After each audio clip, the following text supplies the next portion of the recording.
Hello friends, welcome to my YouTube channel English info में आपका एक बार फिर से स्वागत है। जी हाँ फ्रेंड्स, आपने थंबनेल में सही देखा कि आज हम फिर से पढ़ने वाले हैं प्रेजेंट परफेक्ट टेंस। क्योंकि प्रेजेंट परफेक्ट टेंस पिछले वीडियो में हमने पढ़ा था तो सिर्फ अफर्मेटिव और नेगेटिव सेंटेंस पढ़े थे, लेकिन इंट्रोगेटिव सेंटेंस नहीं पढ़े थे। तो आज हम पढ़ने वाले हैं प्रेजेंट परफेक्ट का इंट्रोगेटिव सेंटेंस। जी हाँ फ्रेंड्स, पढ़ने वाले हैं प्रेजेंट परफेक्ट का इंट्रोगेटिव सेंटेंस। तो चलिए देर ना करते हुए वीडियो स्टार्ट करते हैं। लेकिन उससे पहले मैं आप लोगों से रिक्वेस्ट करना चाहूँगा कि अगर हमारे चैनल पर आप नए हैं तो मेरे चैनल को सब्सक्राइब कर लीजिए, और वीडियो अच्छा लगे तो प्लीज़ लाइक कर दीजिएगा और कमेंट कीजिएगा। बस यही छोटी सी रिक्वेस्ट है। तो चलिए देर ना करते हुए अपनी कहानी शुरू करते हैं। प्रेजेंट परफेक्ट टेंस का इंट्रोगेटिव सेंटेंस। तो ये रहा फ्रेंड्स, आपका रहा प्रेजेंट परफेक्ट टेंस।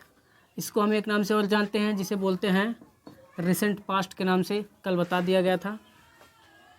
लेकिन आज हम इनका पढ़ने वाले हैं इंट्रोगेटिव सेंटेंस। क्या पढ़ने वाले हैं?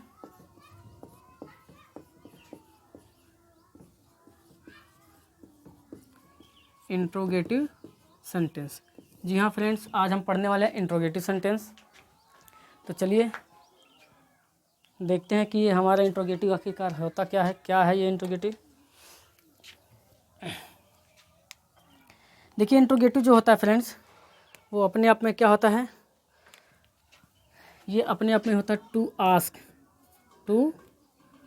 आस्क, कुछ भी पूछना, कुछ भी, एवरीथिंग। ठीक है, कुछ भी आप पूछेंगे वो अपने आप में क्या होगा, इंट्रोगेटिव होगा। क्योंकि इंट्रोगेटिव का मतलब होता है ऐसे सेंटेंस, ऐसे वाक्य जिस सेंटेंस है यानी जिस वाक्य से क्या हो, प्रश्न का बोध हो। मतलब या तो प्रश्न किया जाए या तो प्रश्न पूछा जाए। ठीक है, मतलब प्रश्न का भाव प्रकट हो, तो उसे हम बोलते हैं इंट्रोगेटिव सेंटेंस।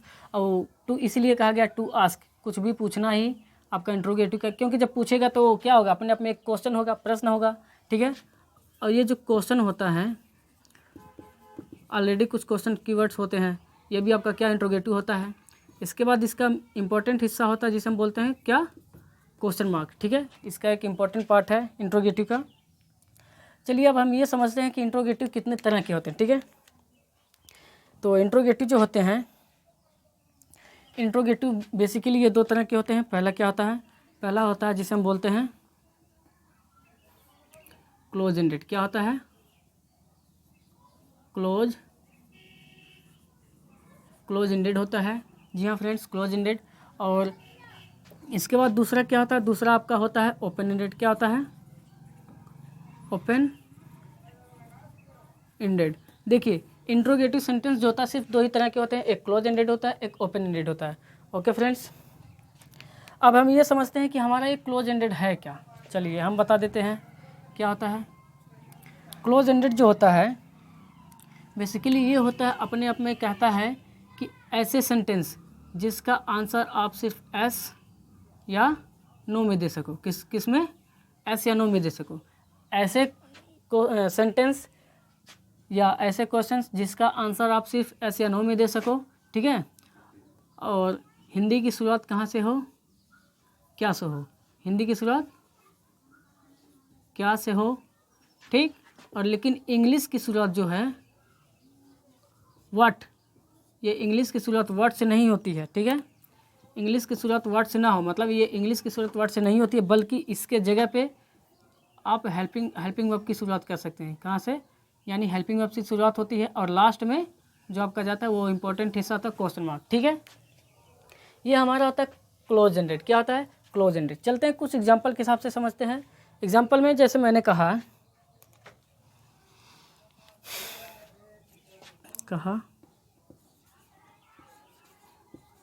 क्या रमेश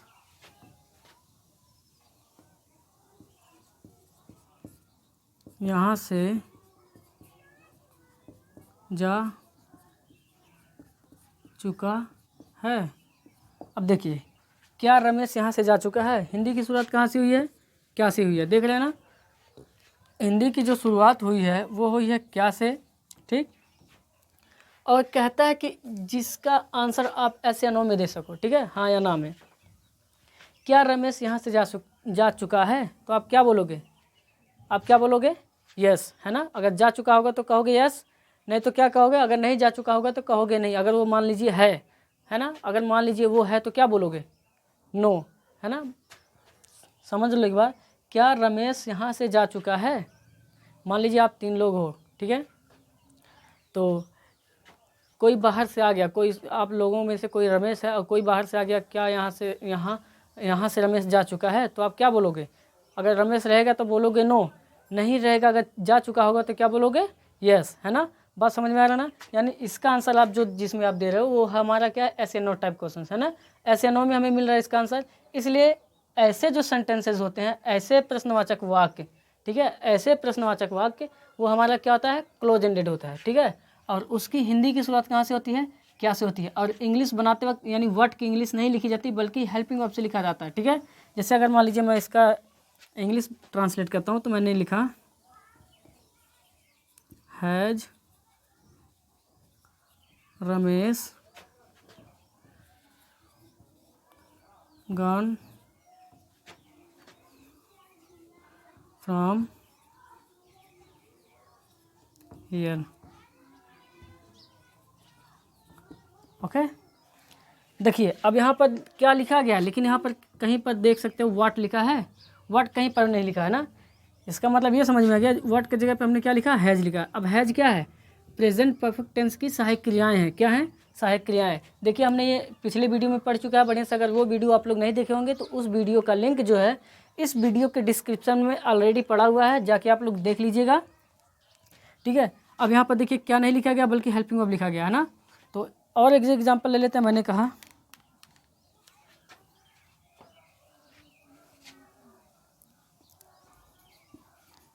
क्या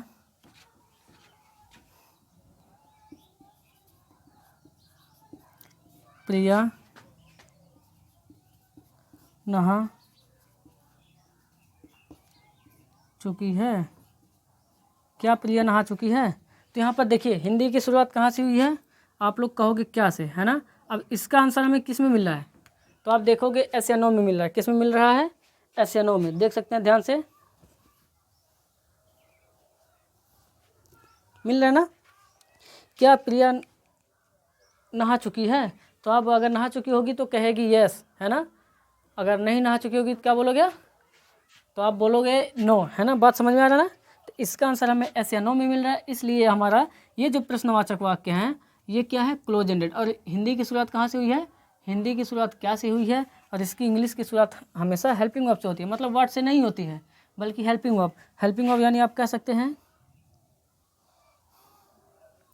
हैज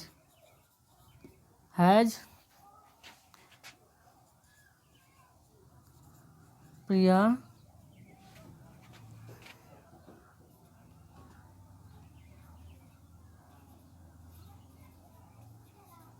बात फुल स्टॉप। ओके फ्रेंड्स, मुझे लगता है ये कहानी समझ में आ गई होगी। अब थोड़ा सा आगे चलते हैं, हम समझ लेते हैं कि हमारा ओपन एंडेड क्या होता है, ठीक है।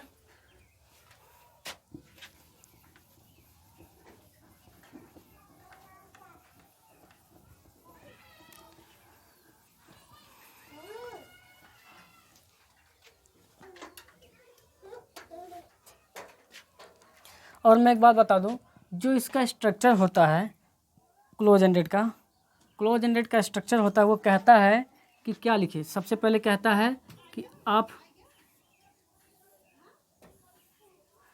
कि सबसे पहले आप क्या लिखिए?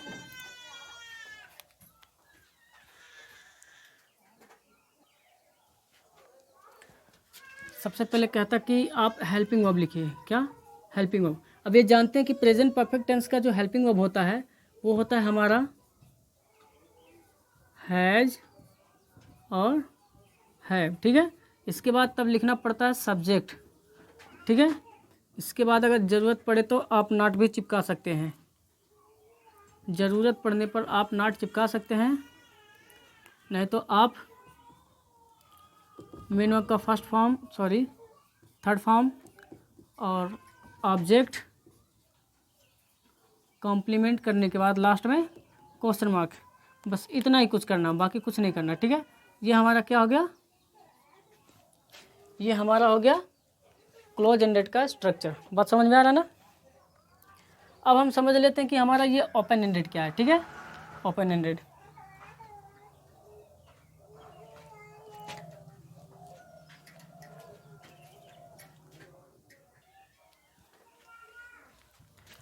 जो ओपन एंडेड होता है, क्या ओपन एंडेड, ये अपने आप में क्या होता है, ये कहता है कि ऐसे सेंटेंसेस यानी ऐसे वाक्य, ऐसे प्रश्नवाचक वाक्य जिसका आंसर हमें एस या नो में ना मिले, एस या नो में ना मिले, बल्कि हमें रीजन में मिले। यानी आप कह सकते हो कि फुल आंसर, क्या फुल आंसर कह सकते हो, या तो आप लिख सकते हो रीज़न, क्या बताना हो आपको, रीज़न बताना हो, ठीक है। या तो फुल आंसर बताना हो या तो रीजन बताना हो, कारण, ठीक है। फुल आंसर मतलब वही है, फुल आंसर रीजन एक ही चीज़ है, रीजन देना होता है, ठीक है। ऐसे सेंटेंसेस जिसका आंसर हमें ऐसे नो में ना मिले, बल्कि हमें रीजन बताना हो, पूरा का पूरा रीजन बताने, नहीं फुल आंसर देना हो, पूरा आंसर देना हो, ठीक है।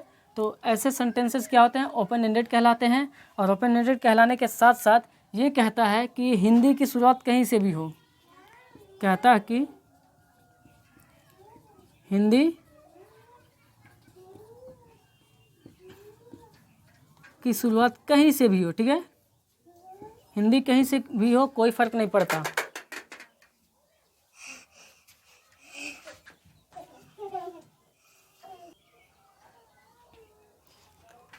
हिंदी की शुरुआत कहीं से भी हो, कोई फर्क नहीं पड़ता। लेकिन इंग्लिश की शुरुआत ये कहता है कि हमेशा क्वेश्चन वर्ड से होनी चाहिए। कहाँ से, इंग्लिश की शुरुआत हमेशा क्वेश्चन वर्ड से होनी चाहिए, और लास्ट में जो है आपका क्या होना चाहिए, इंपॉर्टेंट है क्वेश्चन मार्क। बस इतनी सी कहानी है। लेकिन हम समझ ये लेते हैं कि हमारा ये, देखेंगे आप ध्यान से, कि हमारा ये क्वेश्चन वर्ड है, क्या है क्वेश्चन वर्ड, यानी इंट्रोगेटिव का कुछ आइडेंटिफिकेशन भी होगा, है ना। आइडेंटिफिकेशन कहने का मतलब वो क्या है, आइडेंटिफिकेशन इनके पहचान है, कुछ नहीं, इनके कुछ कीवर्ड हैं, इंट्रोगेटिव के कुछ कीवर्ड हैं। वो कीवर्ड क्या हैं, आप कह सकते हैं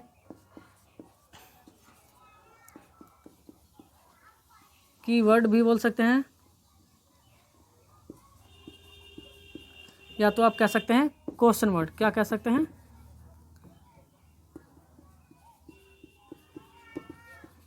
क्वेश्चन वर्ड्स, ठीक है।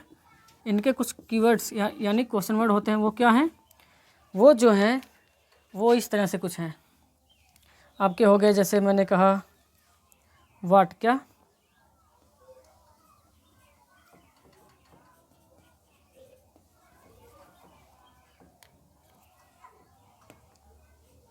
आपका हो गया व्हाट, ठीक। और हो गया व्हेन। अब ये पता व्हाट मीन्स क्या, व्हेन मीन्स कब, हाउ कैसे,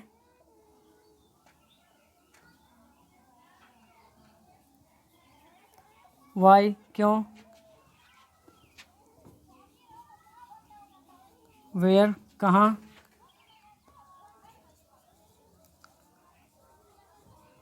हाउ मच,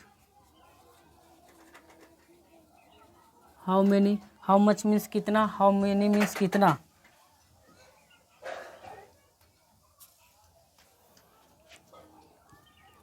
और हो गया आपका विच, कौन सा, हु, whom, whose, ठीक। तो कुछ इस तरह से हमारे क्या है, हमारे कुछ इस तरह से कीवर्ड हैं, यानी क्वेश्चन वर्ड, इंट्रोगेटिव के कुछ कीवर्ड होते हैं, क्वेश्चन वर्ड होते हैं, ठीक है। अब हम बात कर लेते हैं ओपन एंड, कुछ एग्जाम्पल के बाद हम समझ लेते हैं इनके स्ट्रक्चर क्या होते हैं, ठीक है। चलिए, जैसे मैंने कहा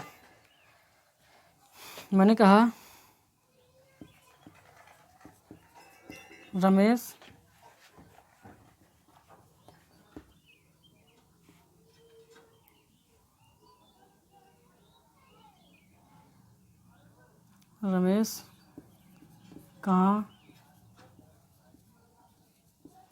पहुँचा है, रमेश कहाँ पहुँचा है, ठीक है। तो यहाँ पर आप ध्यान से देखिए, लिखा गया है रमेश कहाँ पहुँचा है। तो यहाँ पर जो है रमेश क्वेश्चन कर रहा है कि कहाँ पहुँचा है। अब ये बताइए इसका आंसर आप किस में देख सकते हैं, ऐसे नो में दे सकते हैं। ध्यान से देखिए, रमेश कहाँ पहुँचा है, तो आप कहोगे यस या नो, है ना। यानी इसमें आप जो है ऐसे नो में बिल्कुल नहीं दे पाओगे, नहीं दे पाओगे ना।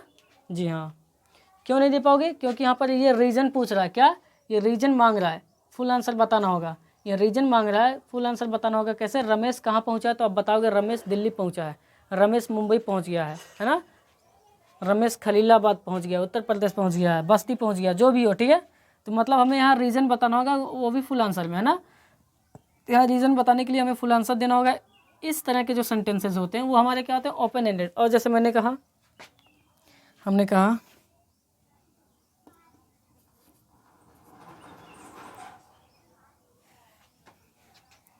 वे अपना कार्य क्यों समाप्त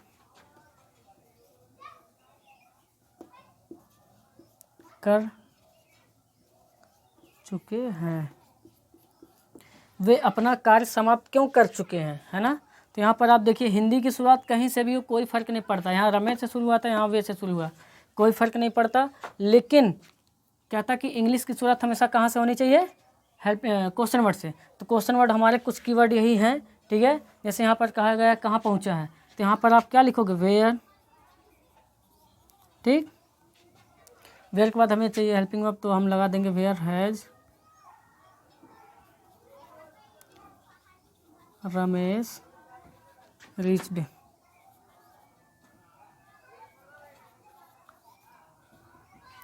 तो यहाँ पर देखिए, हमेशा जो है इंग्लिश की शुरुआत हमेशा क्वेश्चन वर्ड से ही हुई है। और इसका आंसर आप जो, अब नीचे वाले का आंसर आप यस या नो में दीजिए। वे अपना कार्य समाप्त क्यों कर चुके हैं, हाँ या ना। इसका मतलब हम आंसर एस या नो में दे पाएंगे। वे अपना कार्य क्यों समाप्त कर चुके हैं, यस, या तो वे अपना कार्य क्यों समाप्त कर चुके हैं, नो। क्या दे पाओगे, बिल्कुल नहीं दे पाओगे ना। समझ में आ रहा ना फ्रेंड्स, कि वे अपना कार्य क्यों नहीं समाप्त कर चुके हैं। इसका हमें एस या नो में जवाब नहीं देना है, बल्कि हमें इसका रीज़न बताना है, फुल आंसर देना है, ठीक है। रीज़न बताना है, फुल आंसर देना है। जैसे वे अपना कार्य क्यों समाप्त कर चुके हैं, बता दोगे कि वे अपना काम इसलिए समाप्त कर चुके हैं क्योंकि उन्हें कहीं जाना है। बात समझ में आ रहा है ना। तो यहाँ पर जो है इसका आप आंसर जो है फुल आंसर में दोगे। इसलिए ऐसे सेंटेंसेस जो फुल आंसर यानी रीज़न देना होता है वो हमारा क्या होता है, ओपन एंडेड होता है। क्या होता है, ओपन एंडेड, ठीक है।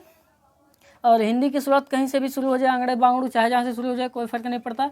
लेकिन इंग्लिश की शुरुआत हमेशा क्वेश्चन वर्ड, यानी जो हमारा एक क्वेश्चन वर्ड है, क्यों, इसी से तो पता चल रहा है कि क्वेश्चन किया जा रहा है ना। तो यहाँ से जो है क्वेश्चन वर्ड से शुरू किया जाएगा, यानी हो जाएगा वाई हैव दे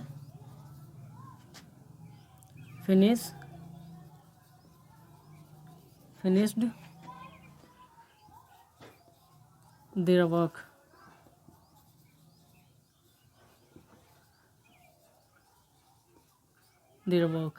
ठीक। तो यहाँ पर आप देखेंगे वाई से आपका शुरू हुआ ना, ये आपका क्या क्वेश्चन वर्ड है। मुझे लगता है कहानी समझ में आ गई होंगी।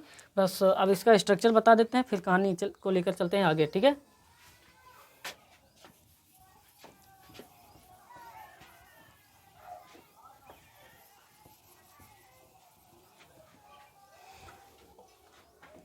स्ट्रक्चर कहता है कि देखिए भैया, कहता कि हमें भैया कुछ मत दीजिए, हमें जो है यहाँ पर कुछ कहता कि कुछ मत कीजिए, पहले क्वेश्चन वर्ड लिख दीजिए, ठीक। क्वेश्चन वर्ड लिखने के बाद कहता है अब हेल्पिंग वर्ब लिखिए। अब इस टेंस का हेल्पिंग वर्ब ये सबको पता है कि प्रेजेंट परफेक्ट टेंस का जो हेल्पिंग वर्ब होता है वो होता है हैज़ और हैव। इसके बाद कहता है तब जाके आप सब्जेक्ट लिखिए। सब्जेक्ट के बाद अगर ज़रूरत पड़ता है तो ज़रूरत के मुताबिक आप नॉट को चिपका दीजिए, वरना छोड़ दीजिए। फिर कहता है कि आप क्या लिखिए कि मेन वर्ब का कौन सा फॉर्म, थर्ड फॉर्म, ठीक है। क्योंकि हमने कल बता दिया था कि परफेक्ट का मतलब क्या होता है, परफेक्ट मतलब कंप्लीट, जो अपने आप में थर्ड फॉर्म होता है, ठीक है। इसके बाद कहता है कि ऑब्जेक्ट लिख दीजिए। ऑब्जेक्ट के बाद अगर कॉम्प्लीमेंट कुछ आता है कॉम्प्लीमेंट लिख दीजिए, बाकी क्वेश्चन मार्क चिपका के छोड़ दीजिए, ठीक है। बस कहानी यही हो जाती है, द एंड, ठीक है।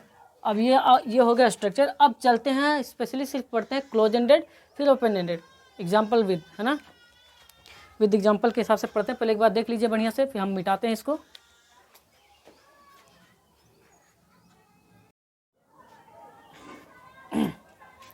तो चलिए अब जान लेते हैं कि क्लोज एंडेड क्या होता है। ये रहा हमारा क्लोज एंडेड।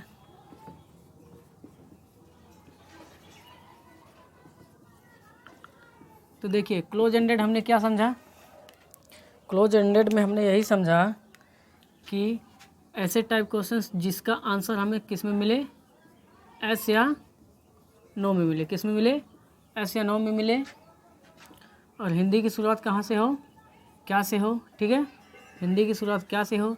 लेकिन इंग्लिश की शुरुआत जो होती है, इंग्लिश की शुरुआत व्हाट यानी व्हाट से ना हो, ठीक है, व्हाट से ना हो, बल्कि कहाँ से हो, हेल्पिंग वर्ब से हो, ठीक है। इंग्लिश की शुरुआत हेल्पिंग वर्ब से हो, और लास्ट में आपका जो है इम्पोर्टेंट हिस्सा है क्वेश्चन मार्क, है ना, यही बताए थे। अब हम बात कर लेते हैं इसके स्ट्रक्चर की, है ना। इसका जो स्ट्रक्चर होता है,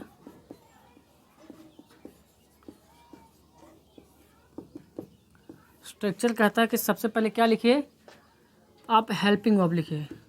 अब इतना तो पता है कि प्रेजेंट परफेक्ट टेंस का जो हेल्पिंग वर्ब होता है वो होता है हैज़ और हैव, ठीक, ये दो चीज़ें होती हैं। इसके बाद फिर कहता है कि अब जाके क्या लिखिए, आप लिखिए सब्जेक्ट, ठीक। और अगर बीच में नाट की ज़रूरत पड़ती है, अगर मान लीजिए नहीं शब्द आ गया हो तो वहाँ पर हम नाट चिपका देंगे, ठीक है, ज़रूरत के मुताबिक। तब जाके हम फिर से लिखेंगे मेन वर्ब का कौन सा फॉर्म, थर्ड फॉर्म, ठीक है। देखिए अगर नाट आ गया तो सब्जेक्ट के बाद ही नाट लिखेंगे, ठीक है, सब्जेक्ट के बाद ही नाट लिखेंगे।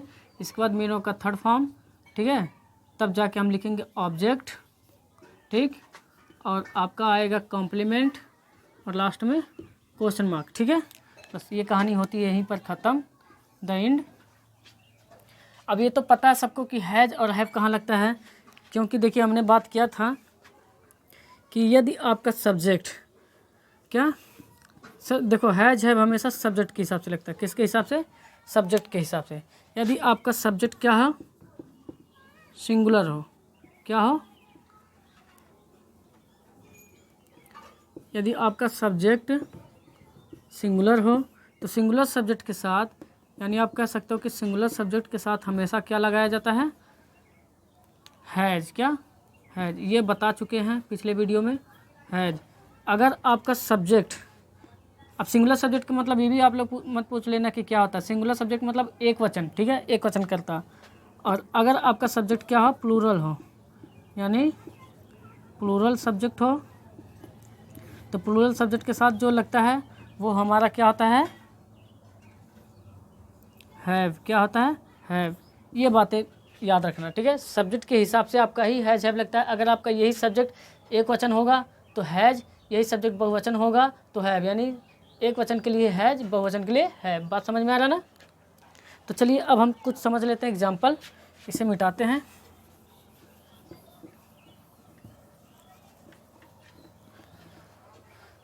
एग्जाम्पल में हमने कहा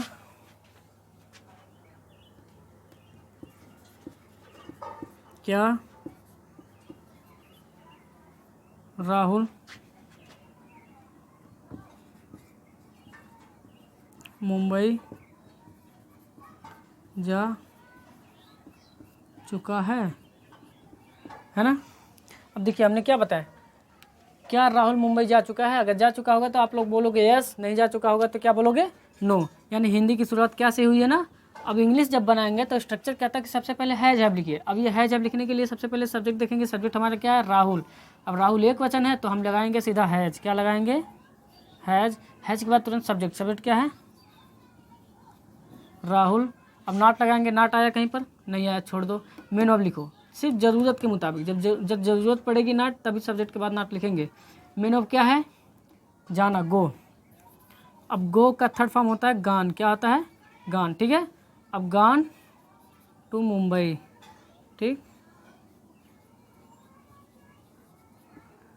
और लास्ट में क्वेश्चन मार्क। ऑब्जेक्ट में आपका हो गया मुंबई, है ना, क्योंकि मीन आपका गान हो गया, इसके बाद आपका ऑब्जेक्ट बचा मुंबई, मुंबई हो गया, कॉम्प्लीमेंट में कुछ था नहीं, अब सीधा क्वेश्चन मार्क, ठीक है, हो गया।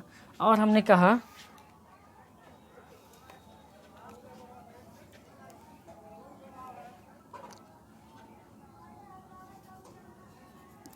क्या सभी बच्चे स्कूल पहुंच चुके हैं, क्या सभी बच्चे स्कूल पहुंच चुके हैं। आपकी नेगेटिव कर लो।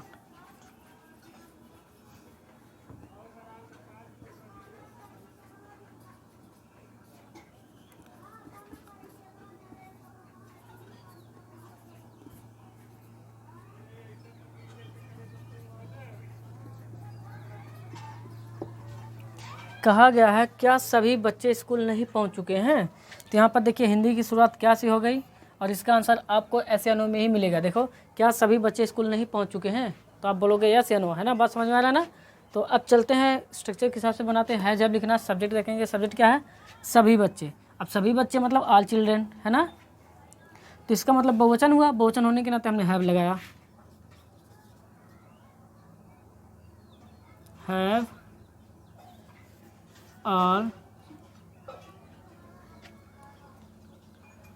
all children, CHILDREN, have all children. Subject ही आपका ऑल चिल्ड्रेन हो गया, ठीक है। हैव हो गया आपका हेल्पिंग वर्ब, इसके बाद सब्जेक्ट आपका हो गया ऑल चिल्ड्रेन, सभी बच्चे। नाट चाहिए। अब देखो कहीं पर आया है नाट की ज़रूरत है, जी हाँ है, यहाँ पर नहीं आया है ना, इसका मतलब अब सब्जेक्ट के बाद हमें नाट की ज़रूरत पड़ गई। अब यहाँ पर आप नाट को चिपका दो, नाट, ठीक। मीनो का थर्ड फॉर्म पहुँचना, तो REACH मीन्स होता है पहुँचना, इसका थर्ड फॉर्म होता है रीच्ड, ठीक है। रीच्ड ऑब्जेक्ट क्या हो गया, ऑब्जेक्ट आपका हो गया school, reached school, to school, ठीक। और लास्ट में क्वेश्चन मार्क। बात समझ में आ गई ना। मुझे लगता है फ्रेंड्स आप लोगों को बेहतरीन तरीके से ये समझ में आ गया क्लोज एंडेड। अब चलते हैं ओपन एंडेड पर, ठीक है। तो इसे हम मिटा रहे हैं।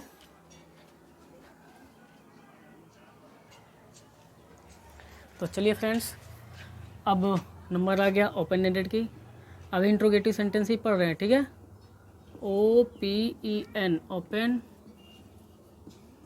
एंडेड, ये हमारा है ओपन एंडेड। ओपन एंडेड क्या कहता है, ओपन एंडेड ऐसे सेंटेंसेस जिसका आपका रीजन बताना हो, क्या बताना हो, रीजन के साथ फुल आंसर देना हो, यानी आप लिख सकते हैं फुल आंसर, ठीक, किसके साथ, रीजन के साथ, रीजन के साथ फुल आंसर बताना हो, ठीक है। जहाँ पर रीजन देना हो, यानी रीजन के साथ आपको पूरा का पूरा आंसर बताना हो, वो ऐसे सेंटेंसेस हमारे ओपन एंडेड कहलाते हैं, वो भी इंट्रोगेटिव सेंटेंस होते हैं, ठीक है।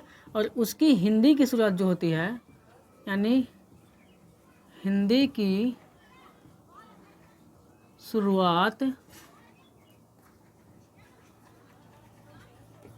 कहीं से भी हो, कोई फ़र्क नहीं पड़ता, हिंदी की शुरुआत कहीं से भी हो कोई फ़र्क नहीं पड़ता। लेकिन इंग्लिश की शुरुआत हमेशा कहाँ से होती है, इंग्लिश की शुरुआत हमेशा QW क्वेश्चन वर्ड से होती है, और लास्ट में हमें क्या इंपॉर्टेंट है, क्वेश्चन मार्क, ठीक है। बस इतना ही, ये इतना इम्पोर्टेंट है। अब बात कर लेते हैं इसके स्ट्रक्चर के। स्ट्रक्चर कहता है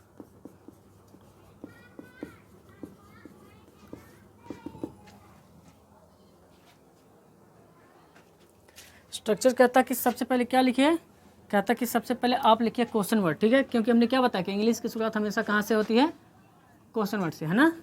तो जब इंग्लिश की शुरुआत क्वेश्चन वर्ड से होगी तो हमें सबसे पहले क्वेश्चन वर्ड लिखना होगा। फिर इसके बाद कहता है कि इंट्रोगेटिव सेंटेंस का ओपन एंडेड कहता है, इसके बाद हमें क्या लिख के दीजिए, हेल्पिंग वर्ब। अब इस टेंस का हेल्पिंग वर्ब सबको पता क्या है, हैज़ और हैव, ठीक है, ये हेल्पिंग वर्ब हो गया। इसके बाद कहता कि तब जाके क्या लिखिए, सब्जेक्ट। इसके बाद तुरंत सब्जेक्ट लिख दीजिए, और अगर बीच में नॉट की ज़रूरत पड़ जाती है तो वही चीज़ें हैं, आवश्यकता के अनुसार आप नॉट लगा दीजिएगा, नहीं तो छोड़ दीजिएगा। बाकी जो है आप क्या लगाएंगे, मेन वर्ब का third form plus object, object के बाद कॉम्प्लीमेंट, इसके बाद क्वेश्चन मार्क, इम्पोर्टेंट हिस्सा, ठीक है, क्वेश्चन मार्क, और द एंड हो गया, यानी ये ओपन एंडेड खत्म। चलते हैं एग्जांपल देख लेते हैं। अब देखिए ओपन एंडेड का ये पहला स्ट्रक्चर है, यानी आप कह सकते हैं स्ट्रक्चर नंबर 1, ठीक है, आप कह सकते हो कि स्ट्रक्चर नंबर 1। देखिए ओपन एंडेड के कई स्ट्रक्चर होते हैं, ठीक है, तो सबसे पहले स्ट्रक्चर नंबर 1 है। तो स्ट्रक्चर नंबर 1 में सबसे पहले हम देखते हैं एग्जाम्पल, जैसे मैंने कहा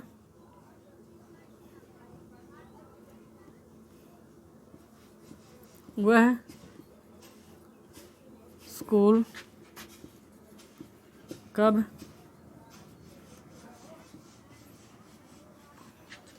पहुंचा है, ठीक है, वह स्कूल कब पहुंचा है। तो देखिए हिंदी की शुरुआत कहीं से भी होगी, लेकिन ये भी अपने आप में क्या है, क्वेश्चन वर्ड है। क्वेश्चन मतलब इंट्रोगेटिव सेंटेंस है, क्योंकि यहाँ पर जो कब है, कब लगाने के बाद ये क्वेश्चन बन गया, ठीक है, और इसका हमें रीज़न देना होगा, वह स्कूल कब पहुंचा है। तो आप बताओगे 7:30 बजे, 8 बजे, 10 बजे, जो भी हो, ठीक है, यानी वो आप बताओगे वह 10 बजे स्कूल पहुंचा है ना। यहाँ एस या नो में नहीं जवाब देना है, यहाँ पर आप दे ही नहीं पाओगे एस या नो में जवाब, चाहे तो आप खुद ट्राई कर सकते हैं, आप नहीं दे पाओगे, ठीक है। तो यहाँ पर हमें रीज़न बताने के साथ साथ फुल आंसर देना होगा। तो अब चलते हैं। तो हिंदी की शुरुआत कहीं से भी, लेकिन इंग्लिश की शुरुआत हेल्पिंग वर्ब, तो क्वेश्चन वर्ड, क्वेश्चन वर्ड क्या है, कब, व्हेन, यानी आप लिखेंगे व्हेन। व्हेन के बाद आप क्या लिखेंगे, हैज़ हैव, है ना। अब हैज़ हैव के लिए हम सबसे पहले सब्जेक्ट देखेंगे, हमारा सब्जेक्ट है वह, सिंगुलर है मतलब एक वचन है, तो हैज़, ठीक है। आपका सब्जेक्ट तो चाहिए, देखिए हैज़ हो गया सिंगुलर होने के नाते हैज़। अब सब्जेक्ट ही हमारा हो गया ही, है ना, लड़का, इसीलिए नॉट तो आया नहीं, छोड़ दो। मेन ऑफ क्या है, पहुंचना, REACH, ये थर्ड फॉर्म हो गया, रीच और reached, reach first form, third form reached, ठीक है। ऑब्जेक्ट क्या है, स्कूल, टू स्कूल, ठीक है, और कॉम्प्लीमेंट में कुछ बचा ही नहीं तो छोड़ दो, लास्ट में क्वेश्चन मार्क, ठीक है। और एक एग्जांपल देख लेते हैं। मैंने कहा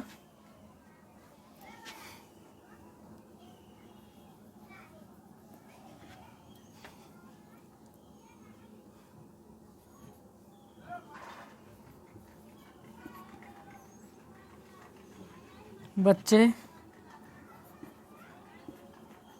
खाना क्यों नहीं खा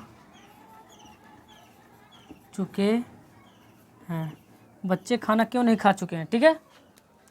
अब यहाँ पर ये देखेंगे बच्चे खाना क्यों नहीं खा चुके हैं, यहाँ पर आ गया क्वेश्चन वर्ड क्या है, क्यों, यही हमारा क्वेश्चन वर्ड है ना, कीवर्ड इंट्रोगेटिव का। अब इसका आंसर आप ऐसे नो में दे नहीं पाओगे, बिल्कुल भी नहीं। इसका आपको क्या देना होगा, रीजन के साथ फुल आंसर देना होगा। देखो बच्चे खाना क्यों नहीं खा चुके हैं, तो आप बताओगे बच्चे खाना इसलिए नहीं खा चुके क्योंकि वो खेल रहे हैं ना, जो भी मतलब जो भी रीज़न हो सकता है, लेकिन रीज़न देना होगा, इतना जान लेना। अब चलते हैं, जब इंग्लिश में ट्रांसलेट करने के लिए क्वेश्चन वर्ड चाहिए। क्वेश्चन वर्ड क्या है, क्यों, तो आप लिखेंगे, अब इतना तो जान ही जाओगे, वाई के बाद हैज हैव। अब सब्जेक्ट क्या है हमारा, बच्चे, बच्चे हैं यानी सब्जेक्ट हमारा बच्चे हैं, तो बहुवचन हो गया, बहुवचन के नाते हमने क्या लगाया, हैव, अभी मैंने बताया है ना, हैव के बाद हमें चाहिए सब्जेक्ट क्या है, चिल्ड्रेन, हैव द चिल्ड्रेन के बाद हमें चाहिए नॉट। देख लो एक बार ना आया कहीं पे, बच्चे खाना क्यों नहीं, बिल्कुल आया है ना, यहाँ पर आया है, तो यानी हमें नॉट की भी ज़रूरत पड़ गई, ठीक, नॉट हो गया। मेन ऑफ का थर्ड फॉर्म, मेन ऑफ क्या है, खा चुके, तो यहाँ पर कर देंगे ईट, इसका थर्ड फॉर्म होता है ईटन, है ना, ईटन, यहाँ पर डबल टी ईटन। इसके बाद ऑब्जेक्ट क्या बचा, खाना, फूड, ओके, ईटन फूड। तो मुझे लगता है फ्रेंड्स ये वीडियो आप लोगों को बहुत ही बेहतरीन तरीके से समझ में आई होगी। तो आज की कहानी यहीं तक रोक दी जाती है, बाकी की कहानी कल, ताकि वीडियो लंबा ना हो जाए, इसलिए छोटी छोटी पार्ट में हम बना रहे हैं टेंस, यानी मान लीजिए जैसे चल रहा है प्रेजेंट परफेक्ट टेंस, तो इसके कम से कम 4 पार्ट बनाएंगे ताकि छोटा वीडियो रहेगा, आप लोगों को भी आसानी रहेगी पढ़ने में। तो अगर वीडियो पसंद आए फ्रेंड्स तो प्लीज़ एक लाइक कर दीजिएगा, कमेंट कीजिएगा और मेरे चैनल को आप सब्सक्राइब कर लीजिएगा। अगर नए होंगे तो बिल्कुल सब्सक्राइब कर लीजिएगा, और अगर चैनल सब्सक्राइब्ड है तो वीडियो पर लाइक, कमेंट और शेयर ज़रूर कीजिएगा। तब तक के लिए bye bye, take care, thank you.